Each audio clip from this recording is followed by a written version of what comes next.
તો મુંબઈમાં વરસાદની એન્ટ્રી સાથે બીએમસીની પોલ ખુલી ગઈ છે। પહેલા વરસાદમાં મુંબઈના અનેક વિસ્તારોમાં પાણીની સ્થિતિ સર્જાઈ। અંધેરીથી લઈને વિરાર સુધી માયાનગરીના અનેક વિસ્તારો નદીઓ વહેતી હોય તેવા દ્રશ્યો સામે આવ્યા। આવો જાણીએ પહેલા વરસાદમાં મુંબઈના કયા કયા વિસ્તારોમાં હાલાકીની સ્થિતિ સર્જાઈ છે।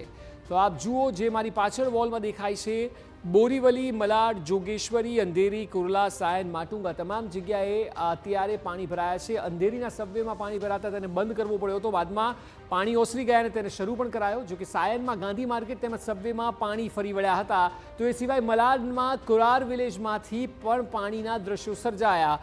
કુર્લાની જો ખાસ કરીને વાત કરવામાં આવે તો અહીં એલબીએસ રોડ ઉપર ખૂબ જ મોટી માત્રામાં પાણી ભરાયા હતા અને માટુંગામાં કિંગ સર્કલ પર જળબંબાકારની સ્થિતિ આજે વહેલી સવારથી જોવા મળી હતી। તો દાદર, બોરીવલી સહિત જોગેશ્વરીના કેટલાક વિસ્તારો એવા છે કે જ્યાં પાણી ભરાયાની ખબર સામે આવી હતી અને ત્યારબાદ પ્રશાસન કામે લાગ્યું હતું। એટલે આ તમામ વિસ્તારો એવા છે કે જ્યાં પુષ્કળ પાણી ભરાયા હતા।